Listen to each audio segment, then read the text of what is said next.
So welcome everybody. Shall we get busy? And can we, I'm suggesting is Tim speaks for, say, for 20 minutes, and then that's immediately followed by Charlie for another 20 minutes. Then we'll open up to a Q&A. And as you can see from the subtitle, I'm Jim. I'm a Director of Education for United Union and Union spokesperson on the environment. And I'm affecting this accent in sympathy with COP26. Tim, do you want to kick off, please? I will. Thanks, Jim, very much. And thanks, everybody. Can you hear me? Yes. Good. Okay, I'm just going to share my screen. Okay. Very good. Okay, thanks. I thought, well, Charlie and I have done a sort of double act. And I thought it might be good for me just to kick off sort of what have we learned in the last 50 years or so, sort of reflecting about where we got since the sort of the new politics of food started emerging, that both Charlie and all of the people on this call were involved in. And at one level, there were some very important issues that where we've all reconnected with previous generations, going back, since industrial capitalism severs people from the land. But there are some other things that have gone on, and I think they're worth thinking about and worth taking stock of, because we're now in a very strange position, not least here in Britain with Brexit, that suddenly we joined 50 years ago the European Union. Now we're out of the European Union, but yet we're still being fed. Almost all of our imports are from the European Union. And where are we going now? Where is the country going? And what have we learned from the last 50 years? And when Charlie and I were sort of reflecting on this, I was, and I always say it, hugely influenced by Charlie in this. Instead of the discourse and the argument that there wasn't enough food, we argued in our More Than We Can Chew book that there was an overproduction of food, and there still is. And yet so much of the politics of food and thinking about food implies that the problem is lack of food. And that to some extent has shaped a lot of the politics with a capital P. There's still this assumption that somehow what we do in the rich West in countries like Britain is progress in the future, and what is happening in the developing world is the problem. Whereas in fact, the last 50 years, and I think we've all been part of that, we've shown and argued and had some fairly heavy fights about saying that actually we're part of the problem. To some extent, we're more of the problem than very often what's presented as being the problem in the developing world. So for this talk, I literally just sat down and thought, well, if we had to say what few things have really been big issues, what are they? So I've got 10 to really see if they're the same as yours. The first is, I think, in the last 50 years, there have been some extraordinarily important studies of the food system. There has been a growth of interest in and studying of the rich world and what it does and its food, not just hunger and the absence of food in the developing world, but hunger and absence here. Part of that has been a theme that Charlie and I contributed to in our little way, that this argument that there's too much food, there's an overproduction and over and malconsumption of food alongside underconsumption. And that gross inequalities is really something that's come out and been threaded, whether you're working in public health or working on environment or working on commodities, it's what comes out. And I've just been looking at the meat figures. And so here they are. You just see over time, these are 60 years of meat, just the graphs go up. It's not just China's eating more meat. It's actually eating far less meat than the United States does. But just look at those graphs going up. In a sense, that says it all, that what's behind us is that overproduction problem. It's not saying overproduction, there's just a huge amount of production that's going on. It's no wonder we have the problems that we're supposedly discussing, or our governments are discussing in Glasgow over COP26. The second aspect of that is something, again, I learned a lot from Charlie in the early days, and a whole gang of people who met around that time, beginning to try and discuss these things. The labor process sits at the heart of it. Charlie always argues cogently, in my view, that we've got a new form of plantation agriculture emerging. I don't know if you're going to talk about that, Charlie, but certainly in friends of mine, and I've worked on and in the catering sector, trying to understand what's going on there. If you like, the labor process isn't just as it was when Marx or Engels were talking about heavily on the land. In food, it's now overwhelmingly off the land. In Britain, 4.1 million people work in the food system, only about 400,000 of those, so less than an eighth, are working on the land. The rest are all off the land. There is this huge growth of industries off the land. I mean, the delivery system, Deliveroo, has emerged in 12 years, and that whole sector of the people on bicycles or motorbikes or in cars racing about to whip the food just as you are about to get it, another value-adding process has been put in. That labor process is extraordinary. And there's some remarkable studies going on. I mean, a fabulous one I was just looking at this week on the psychology of abattoir work. What's it like to work in an abattoir? It's terrible, actually. It's a brutalizing job. And indeed, this is a review of psychological studies of people who work in abattoirs and what it does to them. So our understanding of the labor process has grown in the last 50 years in a very interesting way. It's not just the old Victorian models, but at the same time, if you understand the old Victorian models of the food labor process, they come into remarkably modern forms today. The third big shift in the last 50 years is a shift in culinary cultures.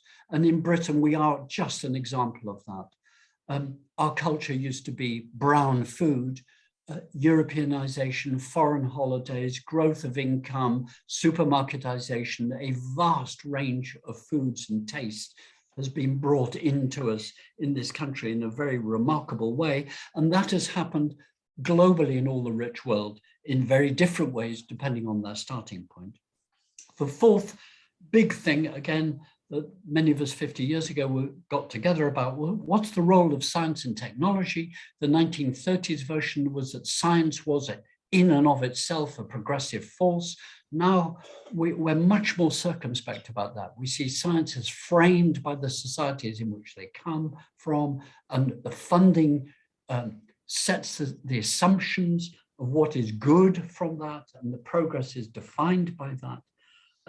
And the hidden trades that come out of that can be, again, quite remarkable.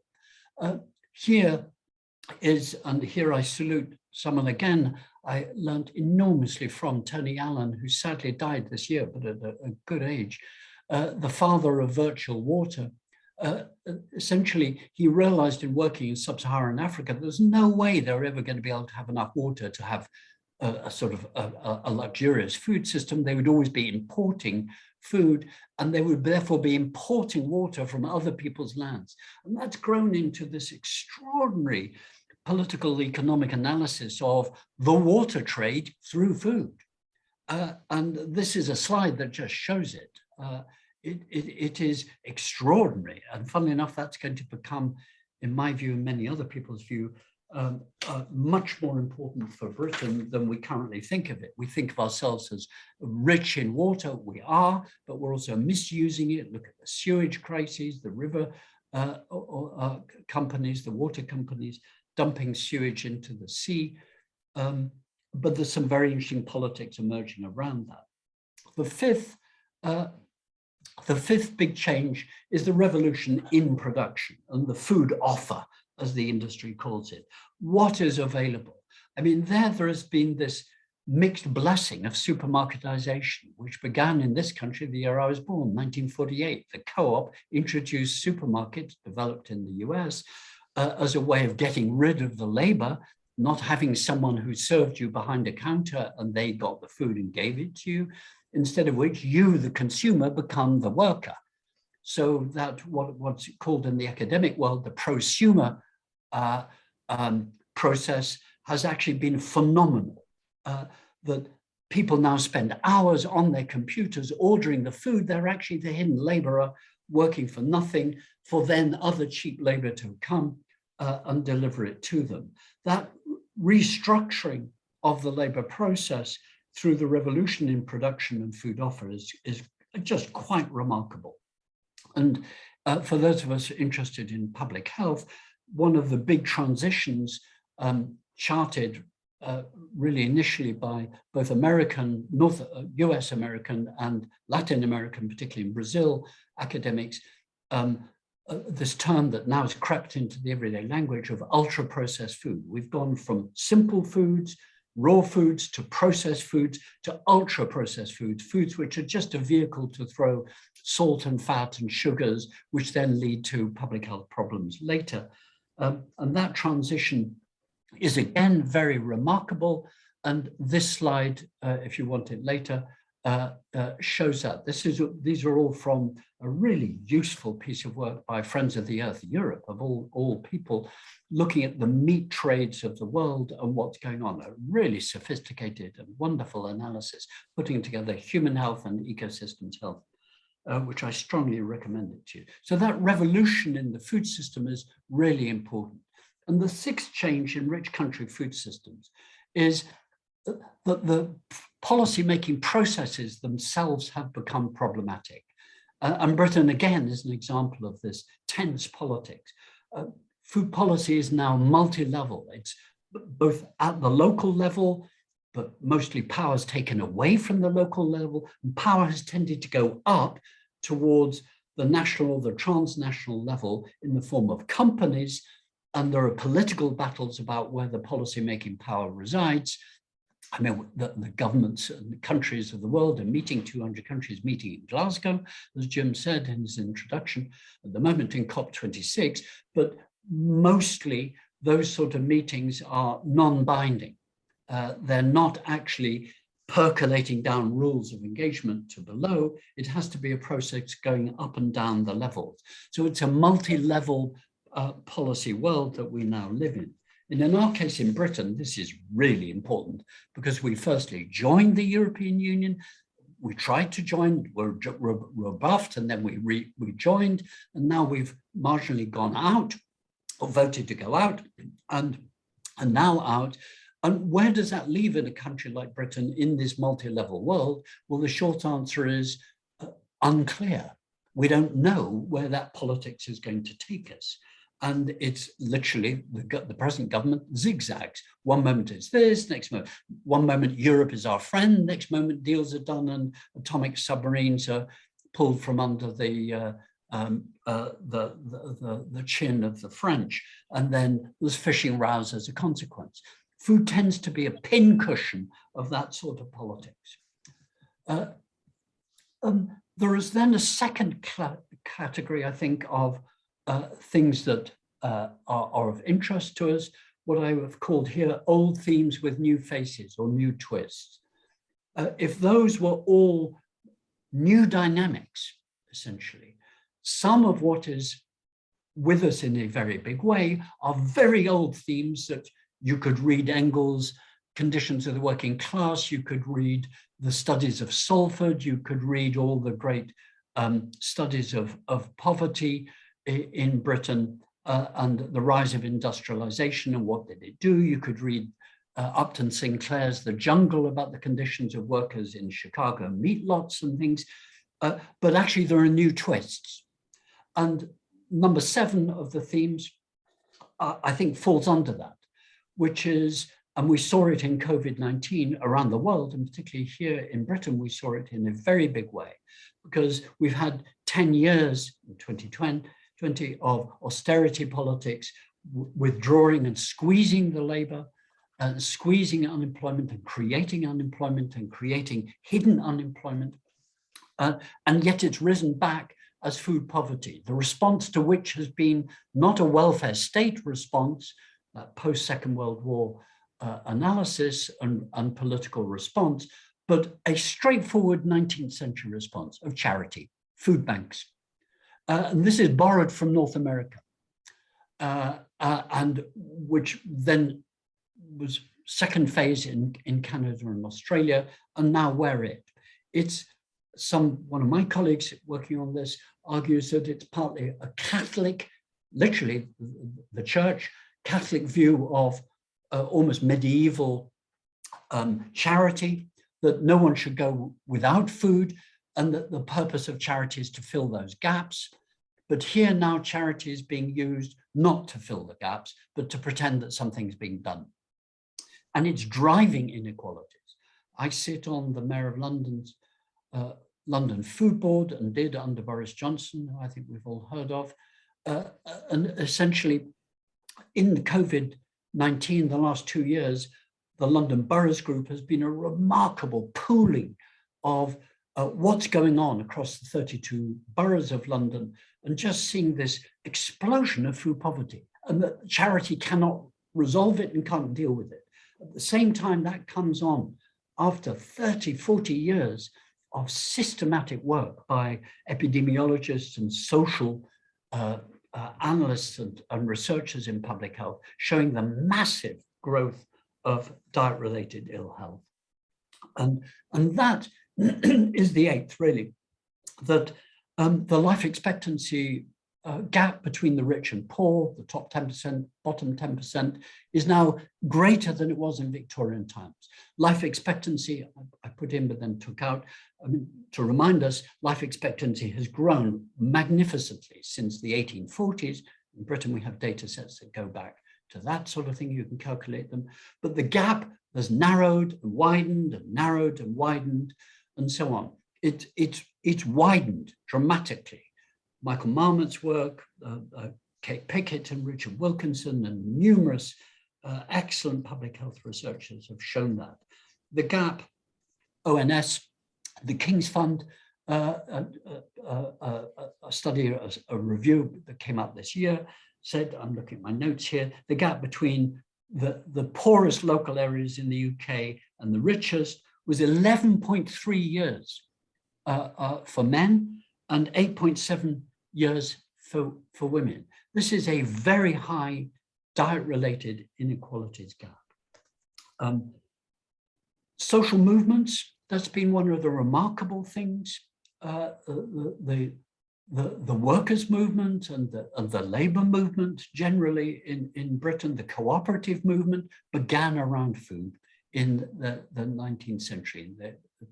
In Rochdale, the first co-op store, a unification of pretty affluent middle-class people in Rochdale with the poor and the very poor, said we need to be able to have better quality food, have it trustworthy and make it affordable. And that movement has come, but also dissipated. And that is a very remarkable shift. But as the co-op movement has weakened and also been emulated and been incorporated to some extent, and also, as in the case of the co-op bank, shot itself in the foot, at the same time, there's been an explosion of social movements around food. And in Britain, under Thatcher, that has been a remarkable phenomenon. People across Europe used to say to me and other colleagues around Europe working on food, say, why have you got this vibrant movement in Britain?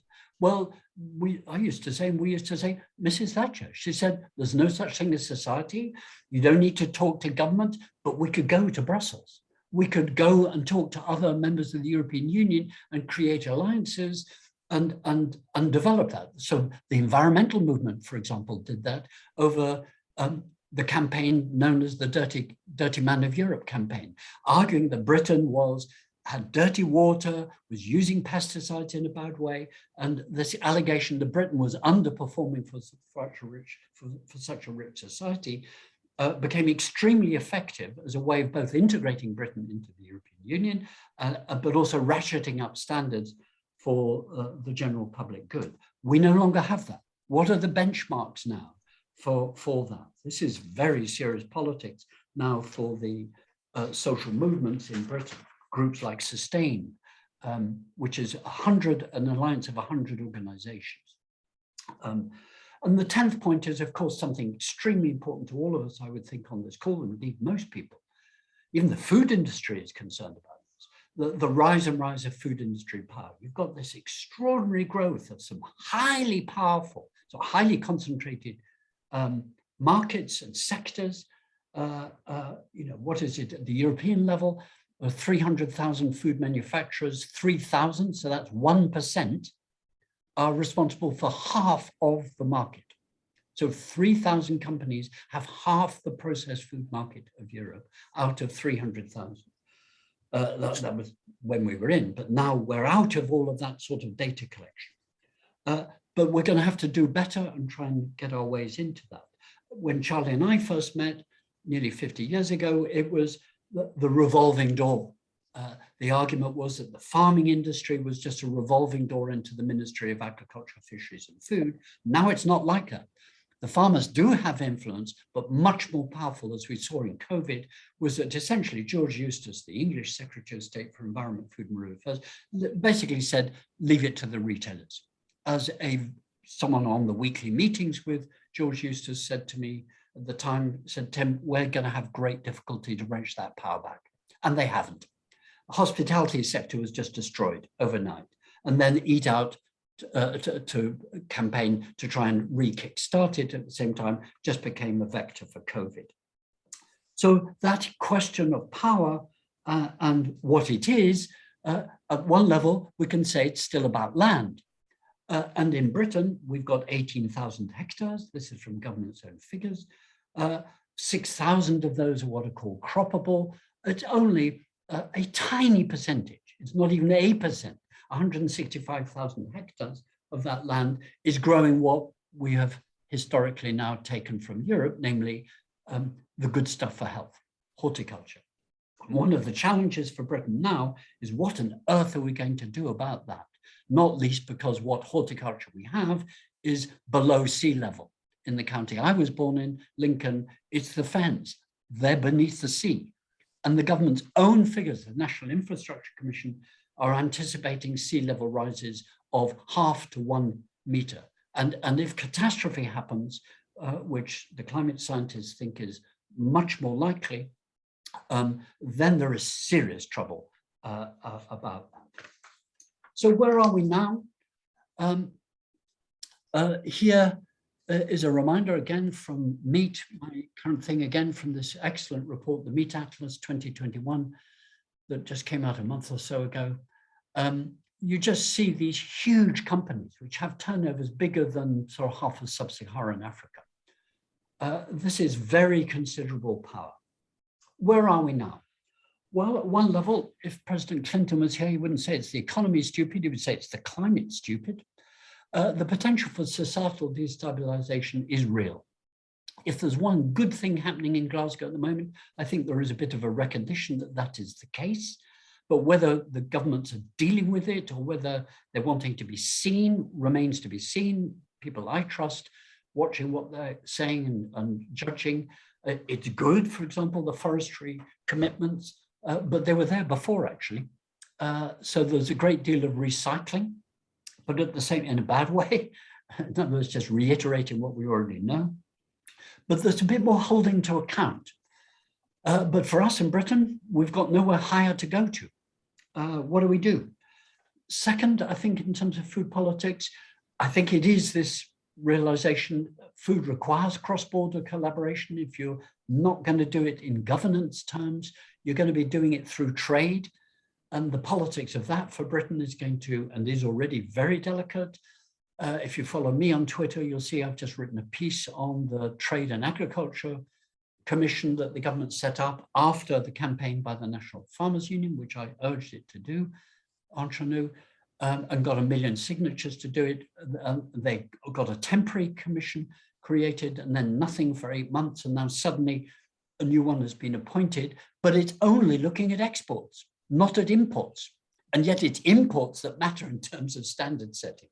Exports, Britain is tiny. The food trade gap between imports and exports in Britain is massive.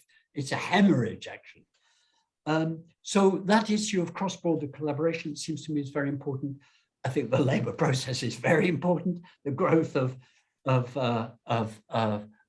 de-skilled and unskilled, but also very skilled jobs that are classified as unskilled. You just think fishing, just think the pickers. Anyone who says picking veg in Lincolnshire in the frost is unskilled, frankly, needs to go and do it. It's not unskilled at all.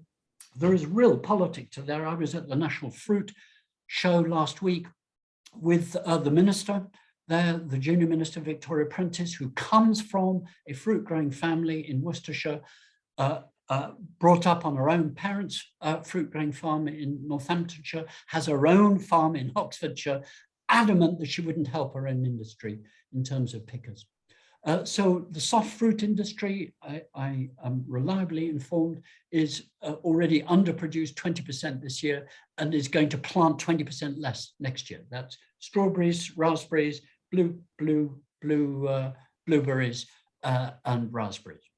This is the really single great success story of British horticulture, by the way.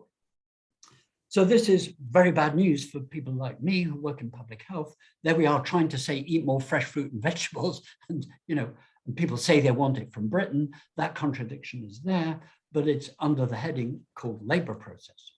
And the issue of food power is massively skewed. We've still got very, very unequal power relations on the land. The excellent group, the Centre for Alternative Technology at Machynlleth, where they run a master's program, basically, they ran a really brilliant program called What Would Britain Look Like If It Was Zero Carbon? Well, on the left is what Britain's land use looks like at the moment. The food for us, direct for us, is that orange stuff. If you really want it to be zero carbon, it has to double, as per on the right. A major restructuring would have to go on. And that means thinking through the power relations about how might that happen. So to conclude, where are we now? I think fondly of Macmillan, that Conservative Prime Minister, and his dictum, events, dear boy, events. Who knows, today, a former Secretary of State for Environment, Food and Rural Affairs has just resigned. Owen Paterson's gone, if you haven't heard. Quite remarkable politics. But we still don't know. He was a vehement anti-European, but never clear about what we should be. And from my book, Feeding Britain, this is a slide done from, not from it, but sort of developed from it. It's unclear whether Britain is Atlanticist. Is it going to get all its food not from Europe, but from North America? Is it globalist, food from anywhere, as long as it's cheap? Is it neo-imperialist? Is it forward to the Commonwealth? Look at the rush that was done for deals with New Zealand and Australia. These are piddling and small deals, if I may say so. Is it outer European? We don't need citrus fruit from Spain. The same companies, the same labor force, which works in Spain is actually Moroccan or Tunisian. We could get it from them. Lydia Medland's wonderful, brilliant work on that. It could be outer European, in other words. It could be sometime ahead, a Euro reformed. Who knows what will happen to the European Union? Who knows, we might edge back into a European economic area. It could be nationalist, still a very strong nationalist, only have it, close the borders, etc., etc. There's some very interesting campaigns going on around that at the moment. But I think at the moment, the bulk of the population is disinterested. It's basically in that last row. It says it wants British, but doesn't buy it. So there's the usual gap between attitudes and behavior. But nonetheless, this politics that I've tried to summarize in this table is actually now, to some extent, coming with us. And we're waiting for England to come up with its national food strategy. Henry Dimbleby produced his national food strategy In July this year, the Prime Minister swept it away, or its main argument away 4 hours later. But the team in DEFRA is working on a white paper. It's in theory due in January. I gather today it's delayed, but something is likely to come out. What form that takes will be a very important illustration of food power and politics. And with that, over to Charlie. Well, before Charlie comes in, I'm just reminding people if they want questions, etc., just press the re-chat button. And I'm going to bring Charlie in. But the book which Tim was referring to, which is his most recent book, came out, is Feeding Britain, Our Food Problems, How to Fix Them. That was last year. And this goes back 40 years. Him and Charlie go back 40 years with a fabulous book, which was very much a socialist clarion call for us all. And Charlie, it's more food than you can chew. And that was in the early 80s. And Charlie's just written a book a couple of years back called Bittersweet Brexit. So Charlie, would you like to take it away, please? Yes. No. Can you see my screen? Yes. Oh, brilliant. That's great, isn't it? That's good.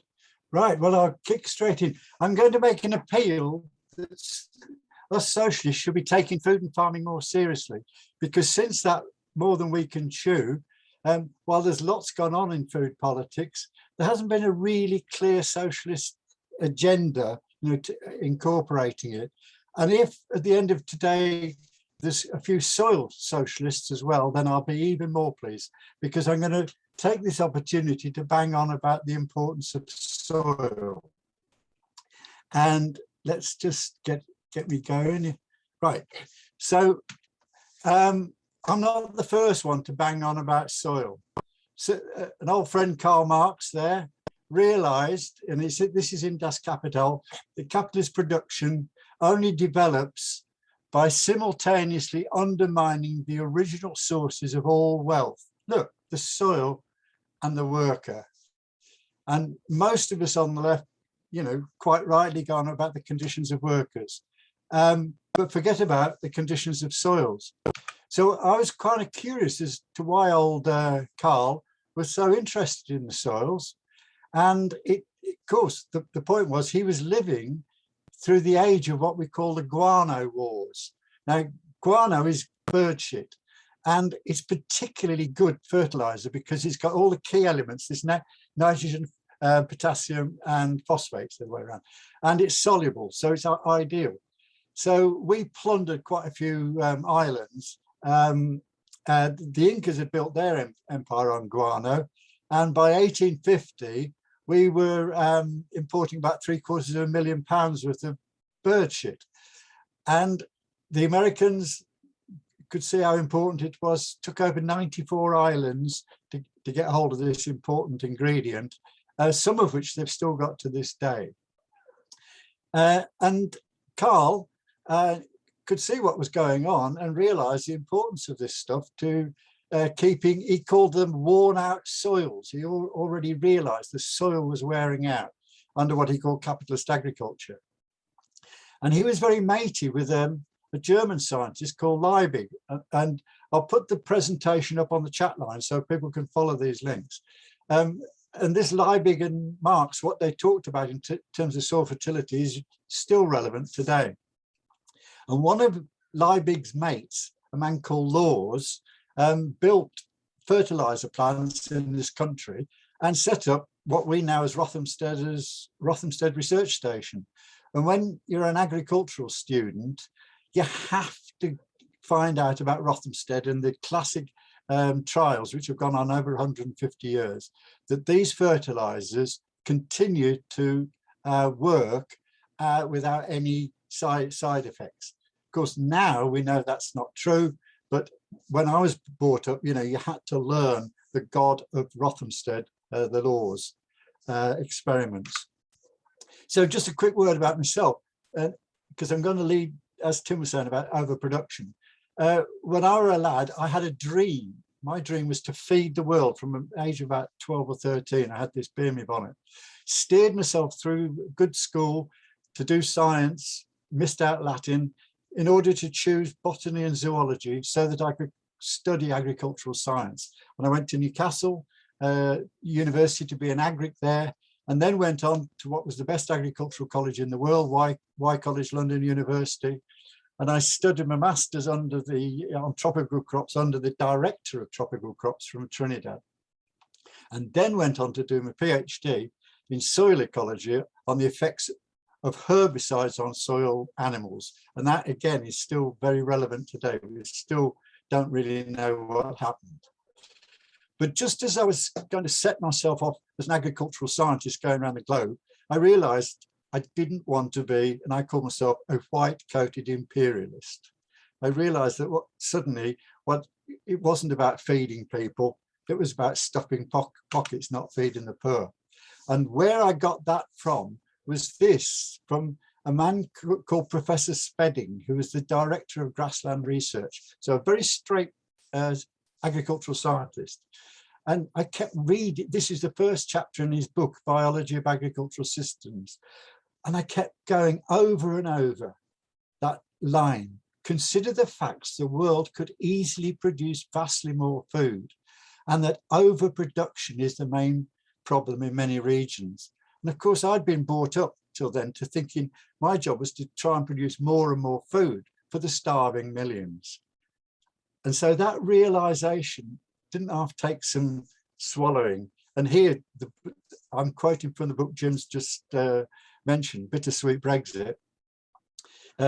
My whole academic career had been a trajectory to produce more food. And then I suddenly realized that wasn't the problem. And I say, luckily, there was a Brazilian archbishop who helped me out when he said, when I give food to the poor, they call me a saint. When I ask why the poor have no food, they call me a communist. And so I changed to start asking a lot of awkward questions and realized this issue of overproduction was not new. And you can trace back into Ragged Trousered Philanthropist, where Tressel plays homage with his key character, Frankie Owen, quoting Blatchford's Merry England. So, yeah, I've got a copy, obviously. And in that book, there's chapter 4, Can England Feed Itself? That by the way, was the title of the same title as my external examiner, a man called Kenneth Mellenby, also wrote, over 100 years later. But here's basically Robert Blatchford saying, this earth produced not only sufficient and pours cornucopia of things down upon us, further it produces sufficient for stores and granaries to be filled to the rooftop for years ahead. In other words, saying we easily produce enough food.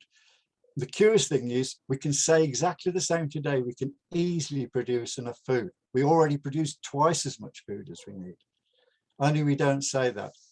And just by way of comment, the idea of storing food in granaries, by the way, is banned by the World Trade Organization. Countries are not allowed to do it because it affects the magic markets. So the issue is, how does capitalism deal with overproduction? And when you start looking at this list, you realize this is the list of things we generally consider what's going wrong with the food system. And it's because we're trying to deal with that overproduction. There's massive competition between producers to produce cheaper and cheaper, and they're always competing with each other to do that, to find the lowest common denominator.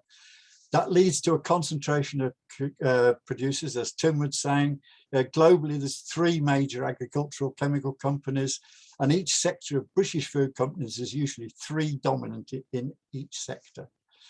And that's because of overproduction. We have saturated markets. The prices are thus lower because they're saturated. So farmers and food producers are on a treadmill to try to improve productivity to make up for the decline in market prices. And of course, if they do increase production more, then the prices come down and they have to get on the treadmill even more and faster. So they use loads and loads of fertilizers and pesticides, just as old Karl Marx noticed 150 years ago. And what we're realizing is those are now, let's just quite simply say, burning up the earth. The fertilizers and pesticides are burning the earth. That's the easiest way to work out what they're up to. As Tim said, you know, part of it is cutting costs, and food producers across the world are usually badly paid, relying on tips. They can't even often afford to buy the food they're creating. And that's what gave rise to the Arab Spring, you know, 15 years ago. If you remember, it was a vegetable seller that set light to himself that set off the Arab Spring. Clearly, there's continuous attempts to get us to eat more and more, and you could see that in the 2 billion people in the world that are now obese. And as Tim said, that process of food production is increasingly extracting more and more value, so that it's not just processing now, it's ultra processing. And Britain eats more ultra processed food than anybody else in terms of percentage. So, and also increasing waste. And you look at that, that's all to try and deal with overproduction. And that is the list of ills of our food society. So the UK is even worse, because the threat of overproduction is even more, because we're importing so much food. The farmers and food producers are having to compete and get on that treadmill even more than anybody else. And so we are also the fattest, and we have the, as I say, ultra processing and a lot more food poverty to boot. So one of the ways that capitalism has tried to pretend that there isn't a market problem is to rig the markets. And America spends about £50 billion paying farmers to make up for the stagnated food prices. Curiously enough, and somebody might want to come back to this, is that their subsidies go mainly to poorer people to buy local food. That 50 billion goes to 40 million poorer people. Ours doesn't. The EU, in the history at the moment in the EU, goes to owning the land. And over the last 40 or 50 years, the EU has had a history of different ways of subsidizing. But from about 1970 on, realized they were overproducing. And I think the first was a man-shop plan to amalgamate farms. Then McSharry in the 90s starts the environmental. Then there's actually paid to not produce. And then it's settled out as just to pay into land. But the other way Europe actually deals with overproduction is the single market. It sets up a protective barrier so that it's high standards, so that only farmers willing to invest in those standards can sell on that market. So it keeps people out, other people out. So that's going to be a very interesting dynamic as Brexit unfolds, that we're outside that protective zone now. And, you know, basically, there's no reason for farmers in this country to invest in maintaining standards, because we've seen the government already has said they're not going to bother to maintain the standards that there are. So the UK is coming out, we know, and it keeps saying it's going to have a green Brexit. But there is no protection versus those imports coming in. There's no standards.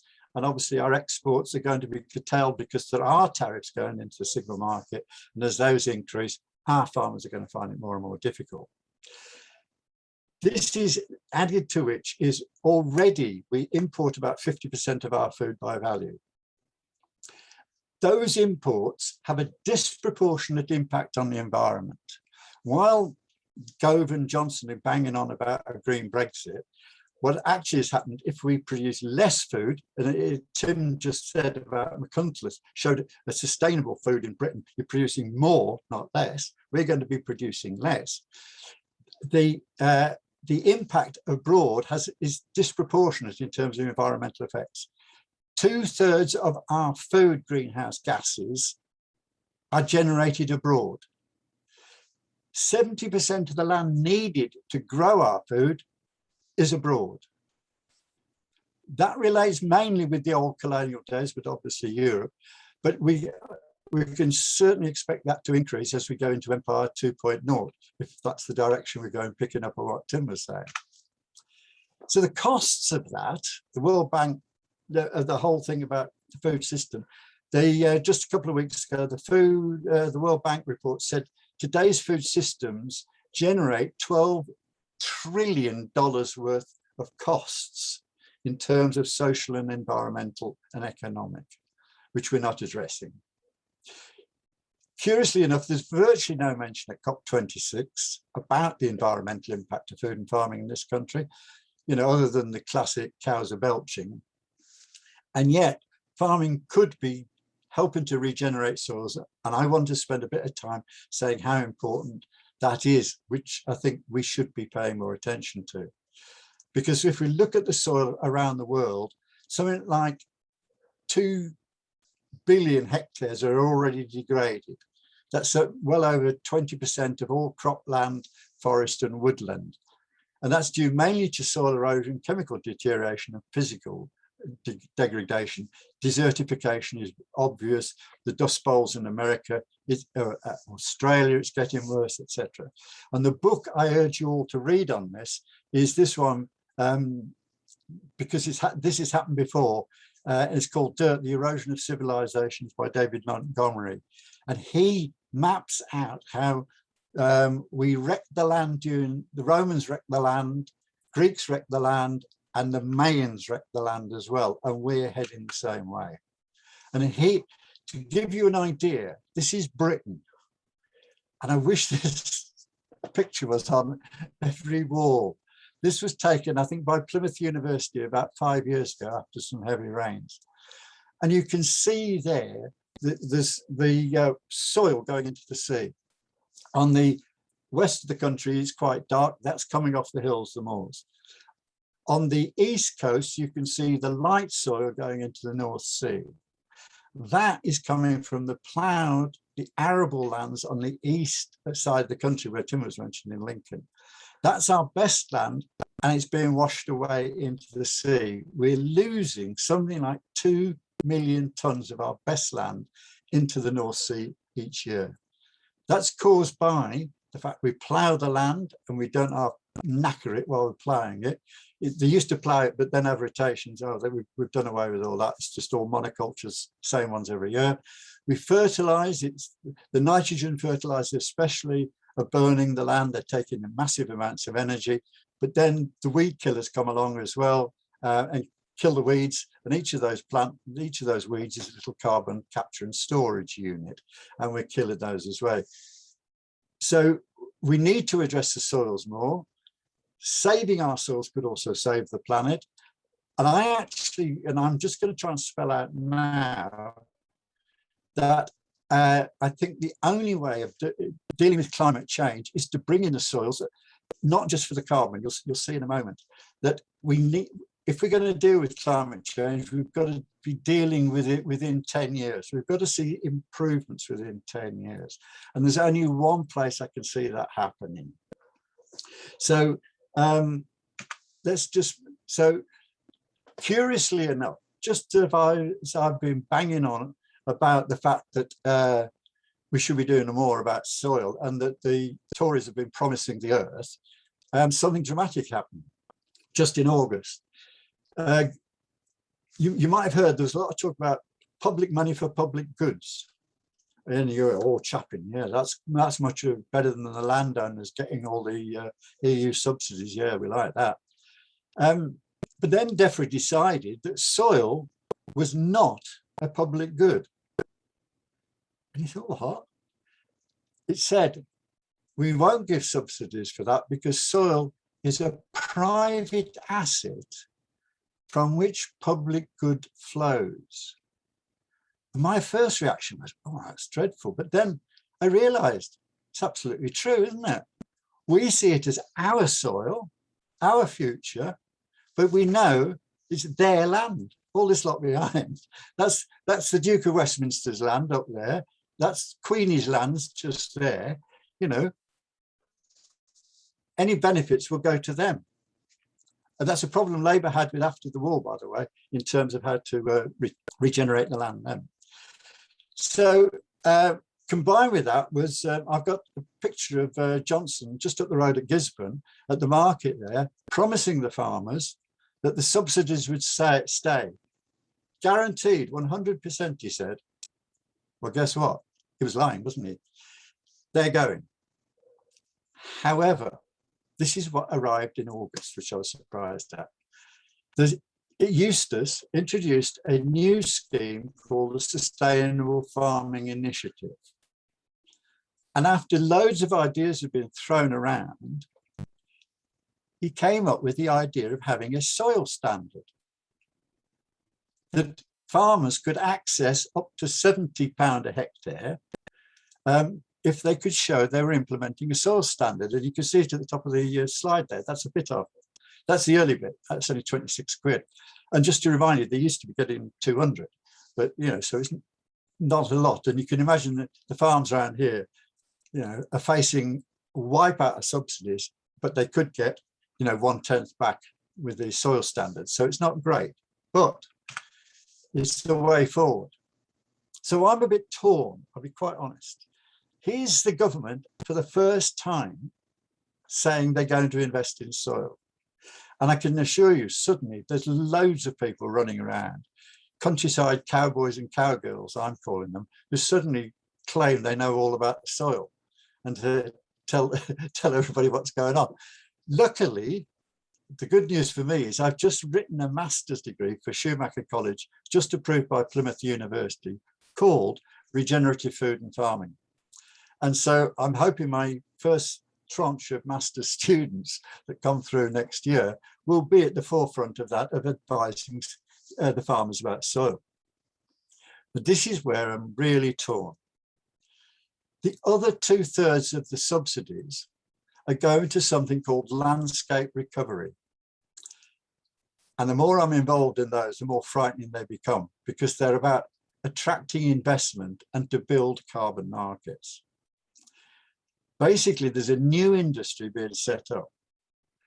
You can't get these funds unless you demonstrate that they've got backing from big industrial backers, and that we can demonstrate we're creating carbon offsets, which the big polluters can then offset their emissions so that they can claim to be zero.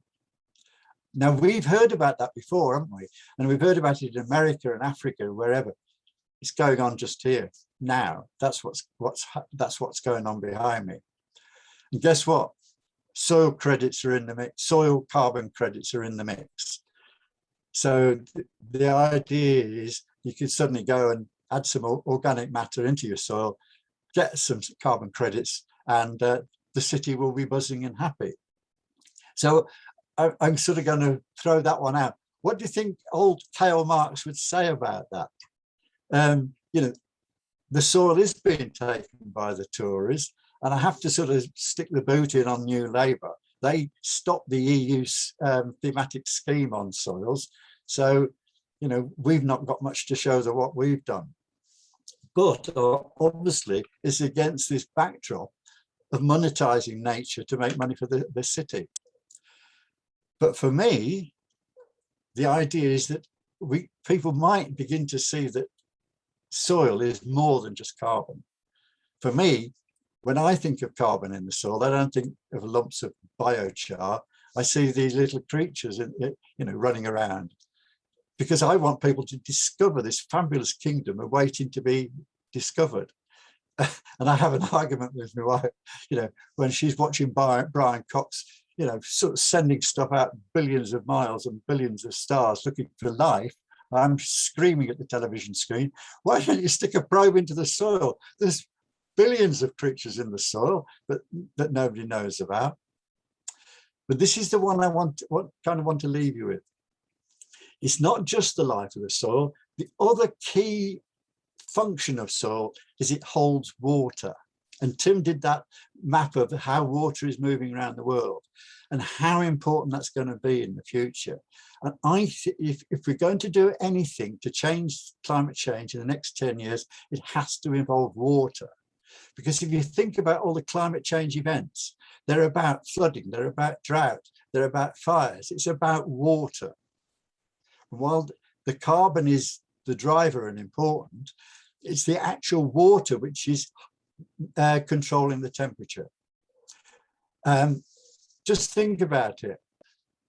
over trees and forest, the temperature never gets more than about 20 degrees. That's because the water's evaporating off and setting off clouds and precipitation and all sorts.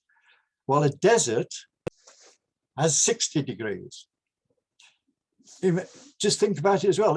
If I, on a good day, if I was lying out on the pastures here, it'd be 20, 25 degrees tops. Whereas if I was laying out on a ploughed field in the eastern side of the country, I bet it'd be 40 degrees. And yet we're not talking about this. And so my dream, as I say, for the soil socialists is we start talking about recolonizing, re-savanning, re-greening the deserts, the Saharas, the wastelands of Australia, in South America, because the actual temperatures we could change might make a change to global warming. And it might be we do more, you know, for global warming by doing that than certainly any amount of carbon trading, I can certainly say. So I'm going to leave you with this, is I would like to see the left put forward, moving forward. As I say, I think we've gone AWOL in the last 40 years, and I'd like to see us have a much more coherent analysis of what's going on. And because we're the only ones that actually can point the connectedness between all the different aspects of what's going on, the waste, the pollution, the burning. You know, we're the only ones that can actually explain the problem is not overpopulation, it's overproduction. And the only way to deal with that, and all the ills of the food system, is to replace market capitalism. Straightforward as that. So what I'm asking for from tonight's meeting, I just would like to hope that I could set up a band of soil socialists to save the world by replanting the deserts and doing the world a favor, and, you know, a lot of migratory people a favor as well, because you think about where the migrations are coming from, it's all those areas. So socially as well as soil wise, we would be doing the world a massive favor. I'll leave it there for questions. Thanks, Charlie. That was a belting contribution and very much complimented Tim. So rather than bugger about any longer, have we got questions, Rich? And shall we take them in twos? Yep, there's quite a few questions. The first one from Kate, a very interesting talk. Thanks. I'm finding more and more people are talking about the importance of food security. In your opinion, is there capacity in UK farming to produce enough for us to eat and be self-reliant? And then there's another one from Victoria Shern. Thank you both for a great talk, as ever. Question, in your opinion, is Brexit a good opportunity to get it right on agricultural policy? So there's two. Okay, Tim, do you want to pick that up, please? Yeah. I start on the self-reliance. Well, the evidence is, yeah, Britain could produce its own, but what stops it is lack of capacity. It hasn't got the skills, hasn't got the policy frameworks encouraging that to happen. I mean, there's not much difference between Netherlands horticulture and a potential British horticulture if Britain wanted to do it. So it's not whether it's possible, but is the political will to, and on why. So I'd throw it back and throw it open into the way that Charlie was framing it. And the second proviso would be, well, you could, as has happened in Shropshire and up the Welsh marches, intensify a horticultural system there, lots of polytunnels. But the environmental costs of that could be considerable. So it needs thinking through. I mean, essentially, I'm of the school of that thinks and talks about food security is not just self-sufficiency, but it's about sustainability. Indeed, that sustainability is the criterion for whether or not a food system is secure. If you like, a food secure system is one which is sustainable. If it's not that, it's not secure. And we've separated sustainability from security. And well, as Charlie knows, I'm extremely interested in the arguments bringing back food defense and food security as sustainability. And in my Feeding Britain book, it was a great theme about exactly that, and very critical of the National Infrastructure Commission for not entering into this. It's a rare bit of the British state that it's encouraged to think 50 years ahead, and it's not doing food, and it should do. On the second bit, I'll see what Charlie thinks, but I think I know what he thinks. Is Brexit an opportunity? Well, it all depends whether Britain's prepared to collaborate. I mean, we can't resolve the environment on our own. This whole mantra about Brexit is taking back control. It's a complete joke if corporate capitalism has control. I mean, just look at the figures, some of which I put up in the meat sector. I mean, JBS, who in Britain has heard of JBS? Who in Britain has heard of Two Sisters? Not many, but these are the meat companies. And Two Sisters is small by JBS standards. So is it an opportunity? In theory, yes. In practice, it's not looking like that. It's private equity Britain, actually. It's look at what's been done since the votes. It's not taking back control, it's ceding control, it's taking, as I tried to say in my talk, the monitoring and the auditing, if you like, the intergovernmental auditing, in which unions, by the way, were extremely big beneficiaries, and the co-ops were too. And it's been squandered. And I'm not speaking as someone who's blindly supporting the European Union, by the way. I spent most of my time criticizing it. But to get rid of it and to take us to what we are, where Morrison's has been bought by private equity. Where's the taking control of that? The only vertically integrated food retailer and food manufacturer in Britain. It's now owned by private equity. So I'm very skeptical, is my answer on that question. But is it an opportunity, Charlie? Well, yeah, let's go back. The soil security, food security, I addressed in the book Bittersweet Brexit. We import some, but not just about security, but actually our economy.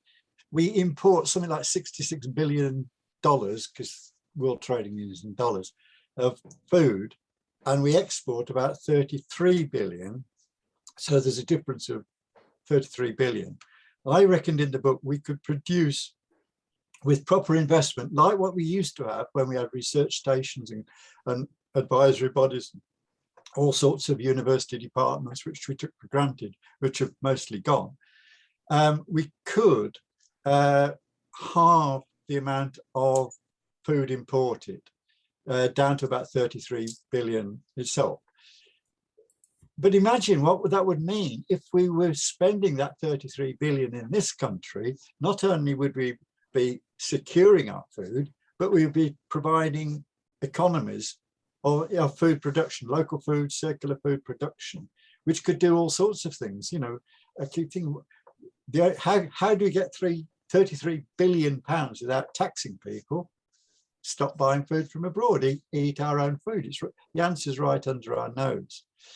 And so I think that the opportunity for Brexit would be to do that, because we can. But there's absolutely no sign whatsoever that the government is going in that direction. I'm sort of waiting for the Tories to split, just like they did after the repeal of the Corn Laws, between those that wanted to invest in the country and grow more and those which wanted to import. And I can't help but think we're revisiting that, only we're not actually discussing it. But Brexit offers the opportunity to increase a lot of our own food production. And I can't help but think within the Tories, there's quite a lot who would want to do that. There are, yeah. There are. But there's no sign, is there? But they don't want to do it, Charlie, because the trade deals, the standards, they wanted going back to, just like the repeal of the Corn Laws, to a cheap food economy. It's writ large. But the labour issue is what stops them. The capacity is not just the science and the infrastructure and the research stations, as you rightly say. It's also literally the access to labor. The pickers, that's why I told the story about Victoria Prentice. Just look at her from the orchards industry herself, generations of her family, and does it herself, saying no to her industry. So my view is basically they don't want to go that way. And the issue is, what's the politics of that going to be? It's going to be Israeli oranges or Florida oranges, not Spanish or Greek. But it is, I think it's a real opportunity for Labour, isn't it? To actually get its feet, get the wellies on and get out to the rural areas to make the, because Labour needs rural seats if it's going to win, not just the red walls, down there. And I think it's a chance to divide the Tories and pick up. I know a lot of working class characters, in Accrington and Blackburn were voting Brexit thinking there would be more food produced in this country. They actually just took that for granted. So I think we can appeal to quite a large section to go down that route. Let's pick up some other questions because they're flooding in. Rich? Okay, we've got a series of questions here. From Jenny Colwell, maintaining food standards seems to have been privatized and the responsibilities passed to the processors and supermarkets to maintain accreditation schemes. That's one. Another one, Charlie mentioned Marx is interested in the soil. Rothamsted Research Station north of St Albans was a major centre, and there were over 30 state-funded agricultural research centres. Today, Rothamsted is one of the few that survived, and much of its work is commercially oriented. Can a sane agricultural policy exist without publicly funded research that's not directed to profit and controlled by multinationals? That's two, and there's a couple more related, but shall I stop there? Yes. Do you want to do Rothamsted, Charlie? Yeah, I was going to say, yeah, the figures are something like, when I was a student, there were 32 research stations, terrestrial ecology, grasslands, glasshouse, weed, all sorts of stuff. And now there's just 8. And as that person said, dominated by grants from industry. East Morling's been taken over completely by private finance. And yet the great joy of public research, and it saddens me because that all went and there was no great uproar. If that was in the health service, we'd be screaming, And so, for instance, my bit of research about herbicides on soil animals, I compared 8 different weed killers, right? Whereas if you work for Shell, you're only interested in one weed killer, your weed killer. If you work for Dow, you're just interested in Dow. So that public research actually brought all that sort of stuff together to compare and do things which private industry is just not interested in. And there's so many questions, like that one about the temperature of the soils. I keep thinking, if we had the soil science, which we used to have, people would be playing around, asking those questions, doing that research. But now to get that sort of money, you'd have to go to all sorts of grant awarding bodies and stuff. And we just did that 30 years ago. So I think without publicly funded research, it's going to be very, very difficult. I agree with that. In my book, I propose that we have a new generation of agri-food colleges linking the town and the country, actually. In an end, I don't see how post-Brexit Britain is going to be able to resolve the challenges that are coming, whether we like it or not, they're coming. The public health problem, the climate problems, the water problems, they're coming. They cannot be avoided. And the issue is, will it be addressed ahead or just crisis managed and zigzagged? At the moment, this government just zigzags. I proposed in my book one of my 33 recommendations to the problems that I summarized, that it was a new generation of what I called agri-food colleges, joint town-city connections, because that's the great divide. The countryside is now mostly lived in by people who don't work in it. They work in it, but not on the land function. And the whole argument about retreeing and rewilding and sorts of things, it's going to change all of that. So I think there is an opportunity for new ideas. But to go to the issue of food standards, yes, of course, you're quite right. It has been privatized, but the fight about that has not been privatized. It's very public indeed. And that's why I referred actually I do a blog for the food research collaboration run from my university, City University, the center that I work at or have worked at. And said, look, we've got to be watching these new institutions that are being set up to replace much more powerful, much more useful institutions that we had at the European Union. We no longer have the European Food Safety Authority. The Food Standards Agency that I spent years of my life trying to get and argue for, and did successfully, is a shadow of its former self. And the commercialization of standards is about to hit the brick wall of public acceptability. We've already seen some very important pressure building up from animal welfare about bringing in imported cheap standards. So while the government is trying to deviate from this and saying, well, the new Trade and Agriculture Commission, which is basically the food standards of this import-export that Charlie was pointing out, the food trade gap he was referring to, it's all focused on exports. Great Britain PLC must export more. This is the argument that Heseltine had in the 1980s, and it failed then, it'll fail now. You can't get mangoes and citrus fruit or bananas from growing them yourself. You've got to be thinking much more ecologically and around the sort of way that Charlie or I and most of the people in my world call bioregionalism. And so it becomes the politics of the institutions. Scotland, Jim, you're in Scotland. Scotland has kind of played this more in opposition to England than in actually resolving it itself. What's it doing in the Central Belt? What's it doing about the soft fruit industry, which has been very powerful and is basically now being hit by climate change and also access to labor problems? The same of fishing. So it's going to have to be a big rethink, and pressure is building up for that rethink, actually. So I'm very hopeful about that. But it's going to have to address the issue of bioregionalism and institutions. So I think the local and the regional of subnational governance is going to be very, very important politics in the coming decades. Long after we're dead, that will be driving it, because the impact, as you've seen in where climate change in Greece, in Spain, in Australia, in Latin America, in parts of Asia, it's at the local level that the politics takes up. And I had a debate with some friends recently about, was this government really becoming a national socialist government? And I didn't tell you that, Charlie. I think it's a very, you start thinking about it, it's not clearly Nazi, but the preconditions for national and also doing really big socialization stuff, which it is doing, but giving it to private equity. So it's private equity socialism. There's some very interesting politics emerging in which food is in the middle of it, absolutely in the middle of that. More?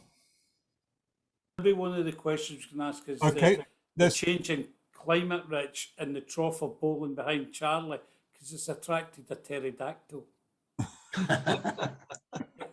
Can we have more questions, please? We're going to finish at 8:30. Okay, I've got two sets of two questions. Yeah, will we have time for that? Need to be fairly, go for it. We'll do short answers too. This is from Carolina. What's your take on solutions such as urban vertical farming based on hydroponics, aeroponics, aquaponics that are coming up in cities? And from Carol Turner, considering the health impact of modern foods, especially the growing reliance on processed and super processed foods, how do your suggestions take account of the relationship between people on the lowest incomes, who often have the least time to shop and cook, and are most reliant on cheap ready-made meals, i.e. those unhealthily packed with salt and fat? And I'd add to that, the degree to which asking people to be more selective, to avoid super processed foods, actually applies to people with the money and the time to do that. Okay. Shall I start very quickly? I bet we'll both want to speak about this. On low-income consumers, the this has been a very tricky issue in British politics since 1815. The repeal of the Corn Laws right through to the creation of the Corn Laws right through to the repeal of them. And that whole argument of what was known and still is known as the cheap food policy assumption, you've seen it back in a big way. And the Conservatives are split about this, but so is Labour as a party, half wanting. And for me, the critical issue is very simply, if you have cheap food, you then get cheap wages.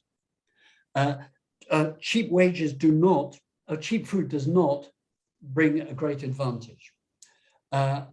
It depends whether food is seen as a critical part of disposable income.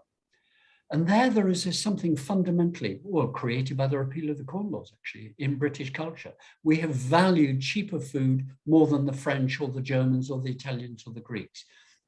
We spend fortunes on housing, less on food. They spend much more on food, and they've created the politics of housing not to take that. To some extent, the housing market being reformed could take, and it's a bubble, as we know, Britain's economy is a housing economy. It's a bubble of property values. If that went, you'd see the politics of food prices come in a very big way. But I think that relationship between the cost of food within the cost of labor is the way to deal with it. And actually the Labour Party was right to go for the Clinton type argument of the minimum wage, because, and I've long argued that the cost of a good sustainable diet ought to be a feature in that minimum wage, instead of which the costing of food is not seen as a critical element of the setting of the minimum wage. And as you know, again, I go into this in boring detail in my book, there are two different versions of the minimum wage. And the argument that was had at the Labour Party conference about should it be £15 an hour, well, the critical issue would be so that people can afford to have a decent diet. But at the moment, the poor, people who are squeezed, as Carol rightly said, are used as an excuse to keep prices down. On vertical farming, I don't see any way, and I've been to so many meetings and gone to so many conferences and had so many talks that cost and itemize these. I don't see any way other than that vertical farming and urban farming can be a very interesting sort of icing on the cake. It's a bad analogy, but you know what I mean. It's not going to be the fundamental thing. The critical issue, and Caroline Steele's wonderful books, Citopia, a recent one, and the original one, Hungry Cities. I think we've got to, and I'm with her completely on this, we've got to rebuild the connection between the regions around the cities, around the towns, to make that connection. And I think that's going to help resolve the labor problem in the long term as well. So urban and vertical farming are very useful, they're very interesting, but is putting a green roof on the top of a skyscraper going to justify the skyscraper? No. I'll come in virtually the same as Tim, saying, yes, I think they're quite good for getting people interested in greenery and asking questions, because we had the aqua garden down at Todmorden, and lots of people got interested and involved, and that was great. But as Tim says, in terms of energy and usage, it just doesn't make it, just doesn't make any sense. And for me, I find it particularly difficult because it doesn't involve soil, and that I think is the greatest resource we've got, and it's not making use of that. But also it leads into that second issue, which Tim was touching on, is the relationship of town and country. And we have to address that. And curiously, old Karl Marx, when I talked about the soils and labour, he was talking about town and country then, because there's a lot of people coming off the country to work in the towns. That's what that's what was going on. And I can't help but feel, especially around here, with the old mill towns, and I'm involved in 2 or 3 of the campaigns going on, the old mill towns have yet to find an identity from the loss of mills. They all built nice shopping centres and retail parks and what have you, which lasted for about 10, 15 years, and then they replaced them. But of course, that doesn't And Preston's a classic, you know, they were planning a great retail centre and it just collapsed. So they started the inward investment stuff in the Preston model. But even they don't see the relationship with the countryside. And if we're going to rebuild the countries, the rural economy, which we have to, and not just plant trees for carbon credits, which is going on, and the land prices are going up because the investors are coming in, that's where we can produce the healthiest food is around here, especially with fruit and veg and what have you. But that then has to be sold in the local towns. Short chains. Short chains. Yeah. It's got to be short chains. Short chains, that's right, absolutely. That's crucial. You can recycle the waste, everything. All Yeah. that bioregionalism enables the circular economy to occur. But, not a high-tech nevertheless, that food will require chopping, cutting, snipping, you know, and cooking, right? And that takes time. Yeah. And what we found, I did a sort of survey for the NHS in the Northwest, asking people why, why did they eat so badly? And they kept saying, well, because there's too many takeaways. I thought, well, that's not a reason. But of course it is. If you've had 3 jobs that day, you know, on crap hours, and you're coming home and you smell a takeaway, that's so much easier than going home, cooking, preparing, and doing everything that's needed. So if we want better food, we have to include that in the equation. In other words, we have to pay people for the time. People will only want cheap food. There's no point in pretending they're going to start buying more expensive food. So I keep looking at the systems of subsidizing for poorer people to use voucher systems to buy better food. And it sounds far-fetched and off the trolley, but actually that's what happens in America. Most of their subsidies goes into something program called SNAP. And it was a bit demeaning with vouchers and what have you, but now it's all on cards, and the money goes straight onto the cards. They flash them through in the supermarkets. They can only buy decent local food. They can't buy booze. They can't buy McDonald's. Funnily enough, the Republicans like it because the local farmers are happy, and the Democrats like it because it's dealing with inequality. And I keep coming back to that and thinking we need systems like that in place in this country. And eventually we should be putting a lot of money into that. It will help improve our health, but it'll also improve rural health as well, and hold the town and country together. It might be a bit off the top, but I can't see any other way, you know, in the next 30 or 40 years. It's definitely, it's being mooted for the white paper, by the way, John. Has it? Well, don't watch this space, but, you know, everyone's looking at. There are some schemes. Barnsley do it. They've got, I think it's Rose Foundation. Yeah, the Alexander Rose Foundation. Yeah, which we're thinking of, because of the levelling up money going on. Yeah, that's right. There's one last pair of questions that you might want to take very quickly. Okay, yeah. Go for it. I put them in, and then yeah. Okay. Kalpa Rayapashka says, what's the possibility of a Labour alternative policy framework? And Jenny Colwell asks, is it possible to give a quick socialist agricultural policy in a couple of sentences? And then she adds, people ignore agriculture and farming and think about the environment. That's all encompassing. How do we develop a significant social and socialist movement around food? How can we start a new movement of soil socialism like Extinction Rebellion? Mm-hmm. Right. Keep Shall talking I do that? with me. I'll set it up. I'll do the Labour alternative food policy. I talk with the Labour front bench, and you know, my job has always been talking across the political divides. There is an aptitude for that. There is also has been some caution, let's be honest, from the Labour front bench about the reaction to Corbyn and the cascading of ideas, and they were seen to being uncosted and unrealizable, etc. But I think that there's more likelihood that they'll be coming out with some ideas. I'm not privy to anything, but I think it's possible.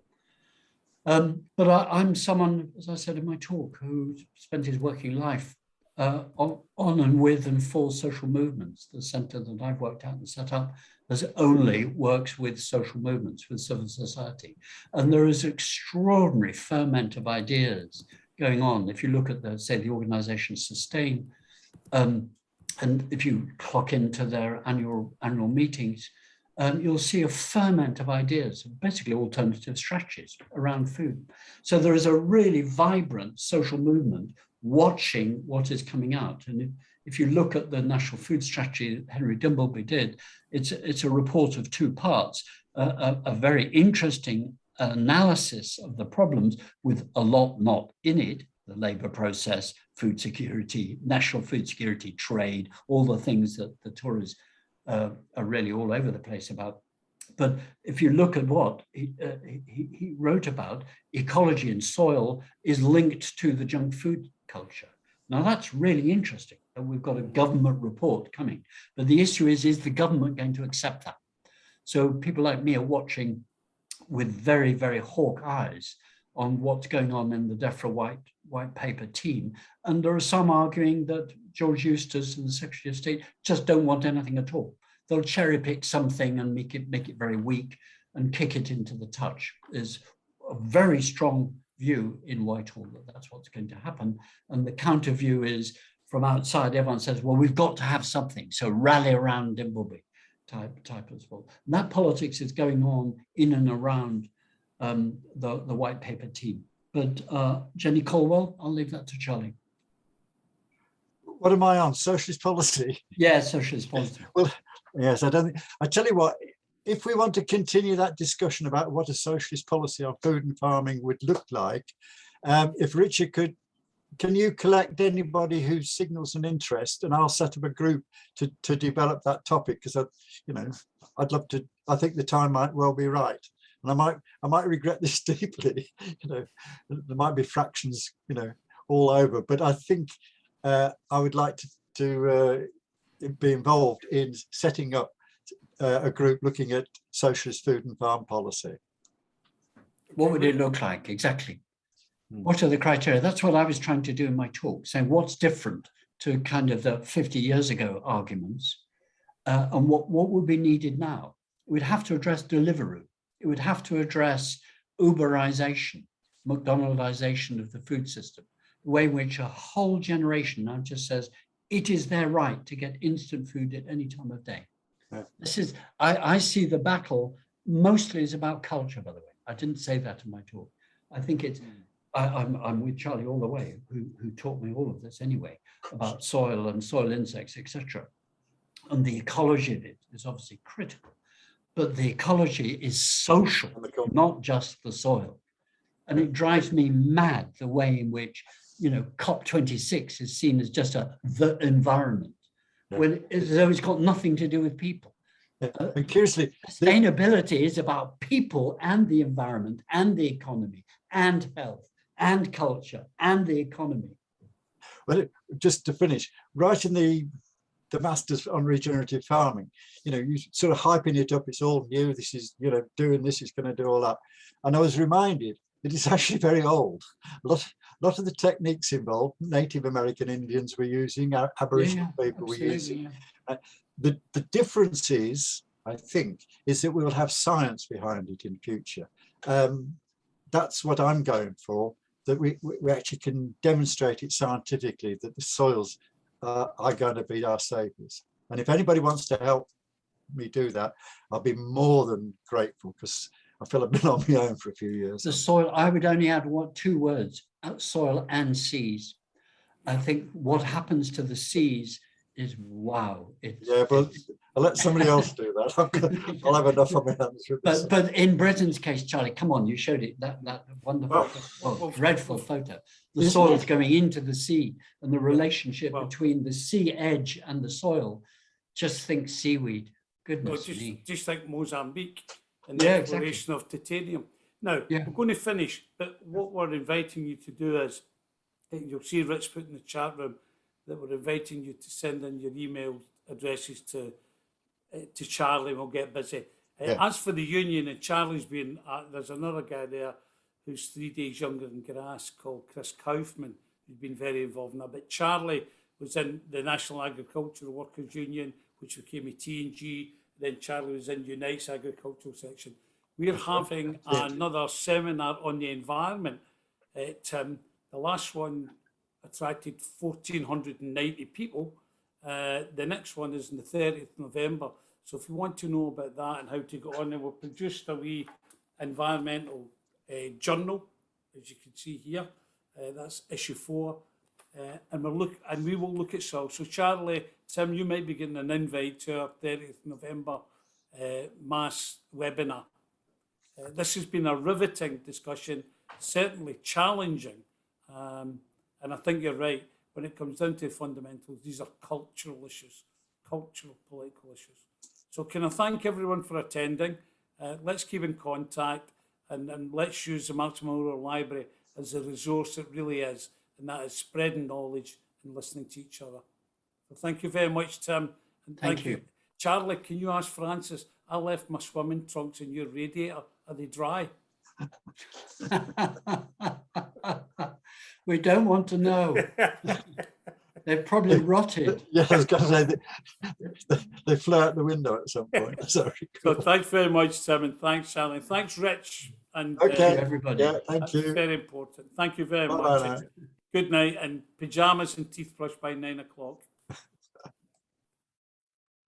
Joan, are you still there? Yes, I am. Good. Well, we've just got another invite for the 30th